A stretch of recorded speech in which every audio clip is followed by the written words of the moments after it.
Are you connecting all the dots on the journey to your inner wisdom? Are you looking for a fresh perspective on the messages you've been asking for?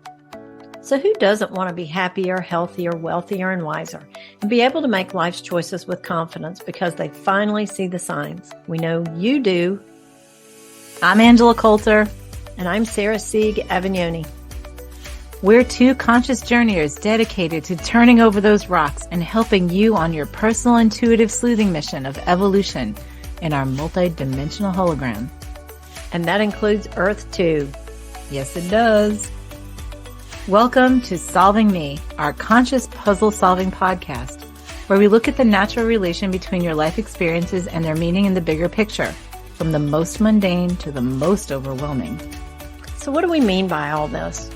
Well, have you ever thought that getting a flat tire and twisting your ankle could be related?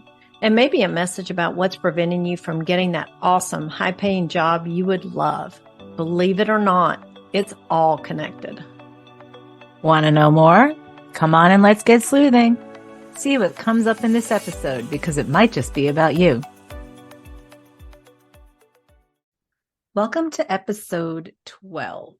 Today we're talking about roles and the roles we take as particular messages. And the specific message we're talking about today is the Savior / Martyr role. Right.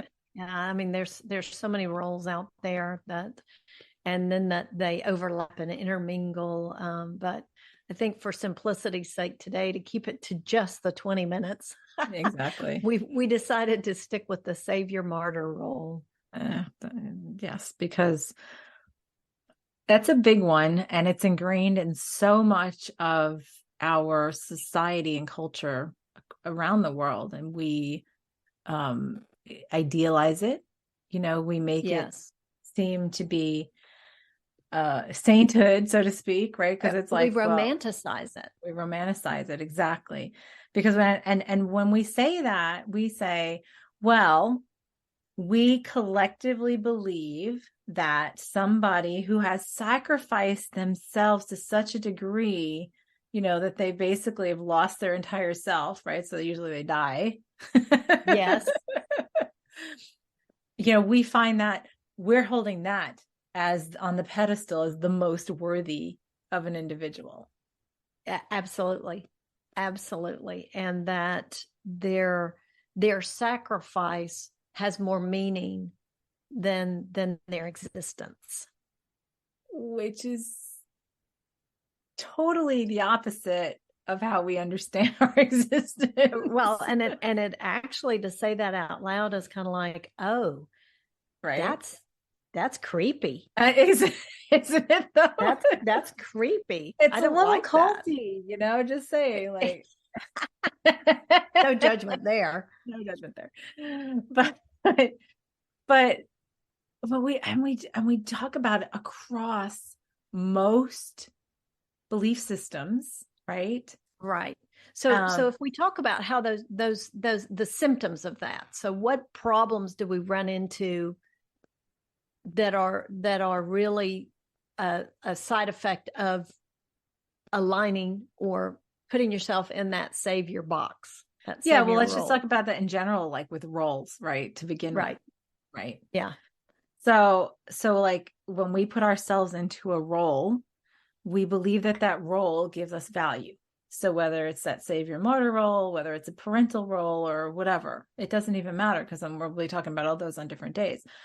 But it's saying, I have to fit in this box. I have to be the definition of this box for me to be a valuable individual, to me to believe that I'm valuable, because underneath it all, I don't believe that I am intrinsically valuable as I exist.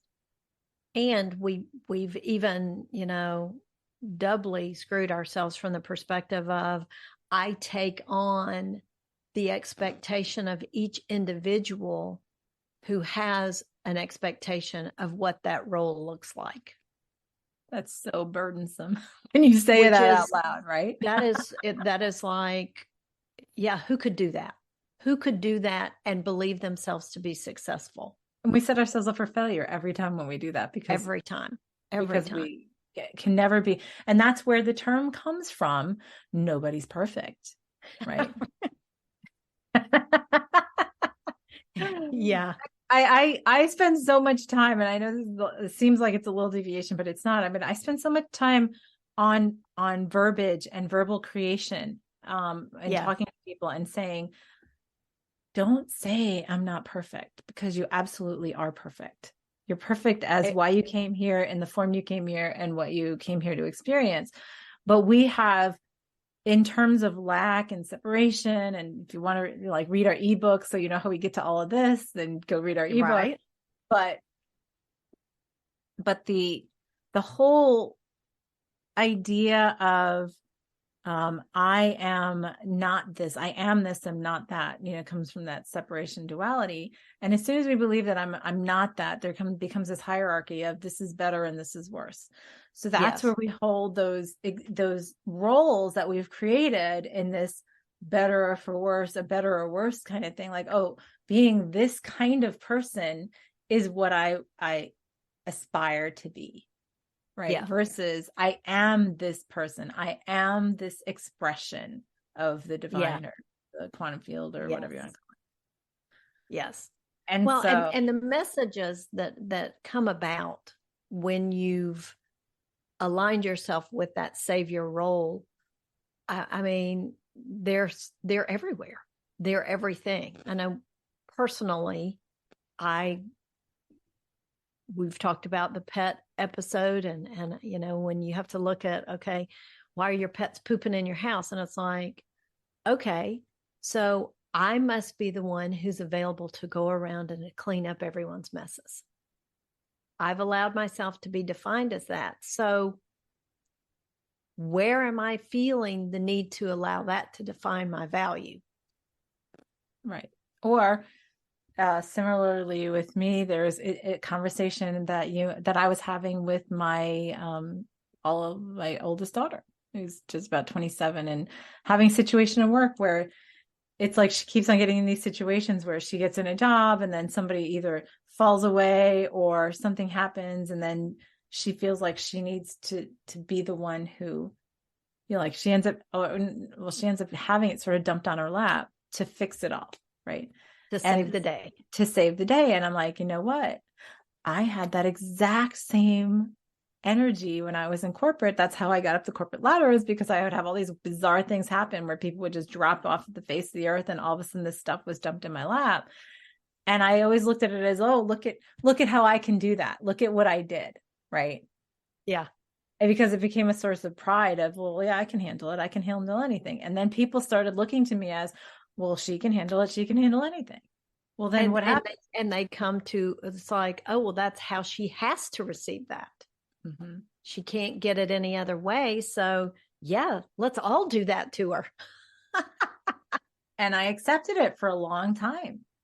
And it's funny because it can come a dual role as a parent, right? Yes. Like that's a very tightly woven one with the Savior Martyr thing, especially motherhood often. Absolutely. So, there's that. And then there's, others that we know that have the same kind of energy of, oh, well, like this, the sky is falling. And at the very last second, swooping in to save the day. Right. Right. So then I have all of my self-worth generated based on everyone's applause of my performance for saving the day. Right. But then they complain about, well, I just don't know why I have this constant drama in my life. Well, because you create that so that you can swoop in and save the day. It's right. The way it sets up. It's self-fulfilling. Absolutely. And the fact that you've allowed that self-fulfillment to be so externally generated, you're also there just as much for the destruction, because yes, you can't please all the people all the time. Yes. Yep. And so that, right. So then what'll happen is you can have 300 people, right? You have 295 people that are extremely like, oh my gosh, I'm so happy they saved the day. And then you have those other 5 that are like, oh, well, look at how they did that. And it was a mess or whatever. And then guess what? That bugs you, because. And those 5 define you. Yes, those are the ones You that allow those 5 to define you because you find their disapproval so much louder than the approval of the 295. Right. Right. So, and that is where all these symptoms stem from. And where that's the message right there is, okay, so then why does it bug you? Because deep down, you don't believe that you truly are the savior of the day. You believe you have to prove it. You believe that you're not worthy. Yes. That you're not worthy, that you're not worthy of just being loved and unconditionally loved as you are, that you're already complete, that you're already, like fulfilled, that you're already perfect as you're here presented, and that you need to attain it and earn it, right? And repeatedly. And I believe, or we believe, or whoever, we believe that then that savior/martyr box is worth it, because even if I sacrifice and I have migraines and physical issues and high blood pressure, high blood pressure, anxiety, can't sleep at night, like even if I have all of that stuff going on, as long as everybody thinks I'm a fabulous person, that must be true. and it must be worth that sacrifice. Yes, must be worth that sacrifice, because then I can maybe start believing it about myself, which is just the opposite of coming into consciousness. Yes. It's never what you think it is. Yes, I know. It's funny. It's like, how do we do an episode on the opposite world thing? Right. Yes. I think every episode is a version of the opposite world. It's not what you think it is. Right. So look at that within yourself and see if you have that. And it's so funny, because there have been so many times where I look at somebody and there'll be that judgment inside of me. That little voice is like, oh, they're playing the martyr. Oh, look at them playing the martyr. Right. Right. And there's the internal rolling of the eyes and whatever. Because there are some people that so dramatize it and everything else. But then I'm like, okay, well, everything outside of me is a reflection of what's inside. That's right. So, and it's kind of like, oops, that's me I'm judging. Right. So where is it in me that I'm hiding it, right? That I'm not looking at it otherwise, so that I have to bring it so blatantly in front of myself. So there's aspects to ourselves sometimes that we believe we do that with, and that's the role that we fill in being that savior or martyr, whether it's as a parent or as a worker, or as, the boss, or as a partner. A partner or whatever. Oh, that happens often too. Right.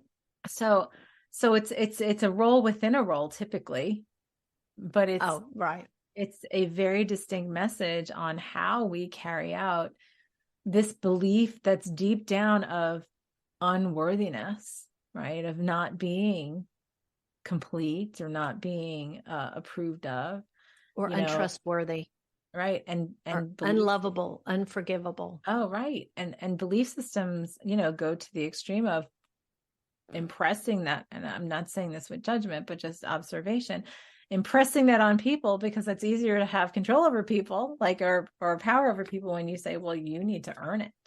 So then you need to sacrifice yourself to do these things for me, or for a higher power, or whatever, to be deemed worthy. When it's like, well, if I'm in existence of whatever you want to believe is the higher power or the wholeness or whatever, then I already am worthy. Or I wouldn't be here. Or I wouldn't be here.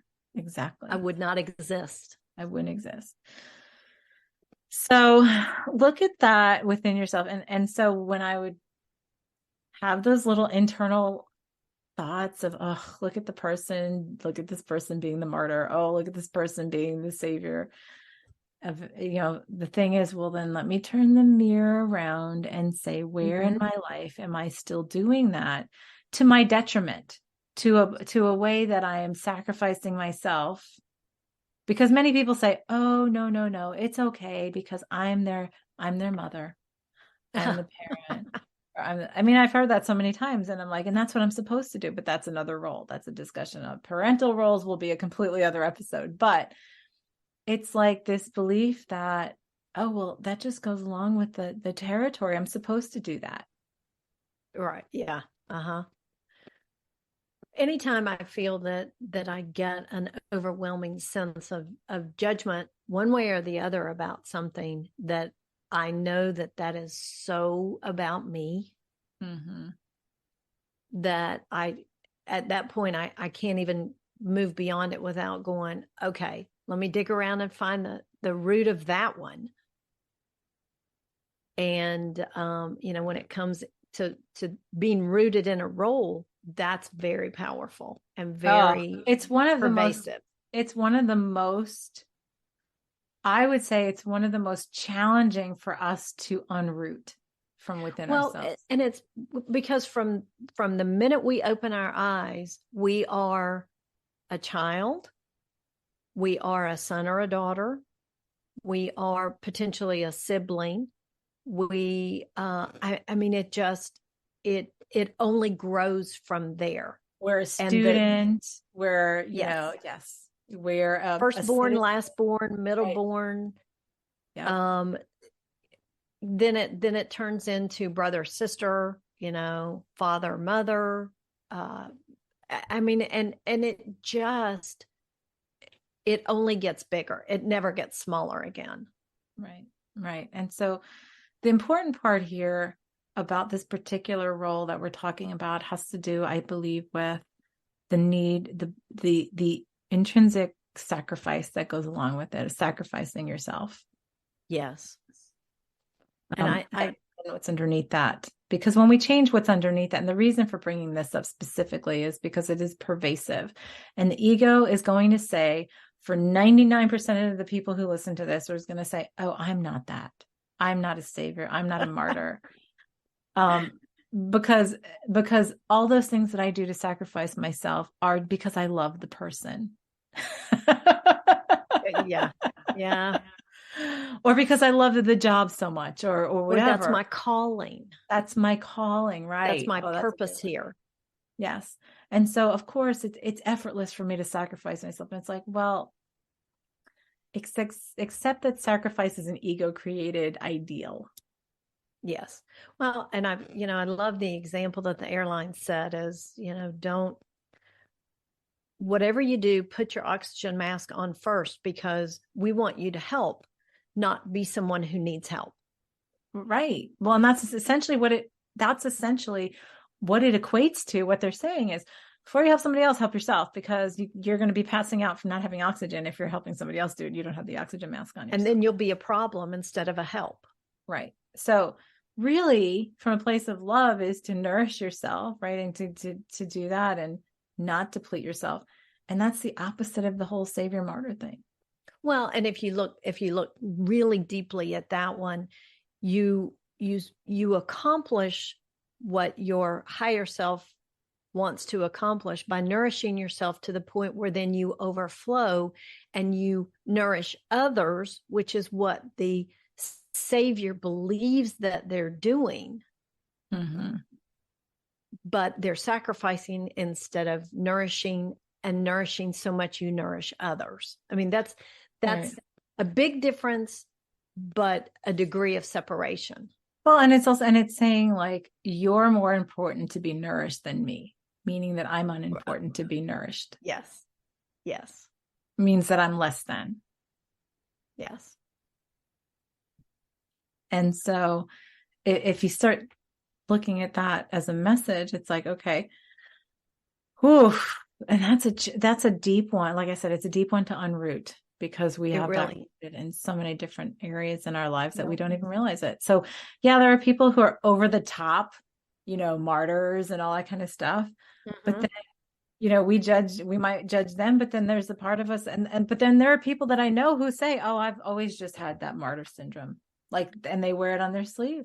Well, and it's reflected in almost everything we do. Yes. So the takeaway today is, what is it, where you feel like you are a little bit of the savior, a little bit of the martyr, a little bit of like sacrificing yourself for the good of others, quote unquote. Yeah. And or being the one in a chaotic situation to swoop in and save the day. And then ask yourself, why did I need to create that in my reality? What am I showing myself? What is there underneath that might be a feeling of lack that I might not be addressing? Right. This is a deep one. Mm-hmm. This is a deep, and the deeper it gets, the more personal it gets, which means that we tend to want to look away. Yes. Yes. So we will be poking that bear a little bit in the future, but this is a little starting point. Right. This is the baby bear. It is. So we'll start here, and then we'll see you next time. Thanks for listening to us on Solving Me. If you found this podcast helpful, make sure to subscribe so you get noticed every time we post a new episode. And for a short time, we have a special bonus for you. Go to solvingme.net to download your free ebook, which outlines the next level of conscious solutions for your inner investigation. Be sure to help us spread the word. Share us with others you know who want to solve the puzzles of their everyday life through the filter of expanded consciousness and have fun doing it. One more thing. Do you have some puzzling life circumstances where you feel blocked and you'd like our take on what's going on? Send us your conscious puzzle at connect@solvingme.net, and maybe you'll be the topic of a future episode. Until next time, happy sleuthing.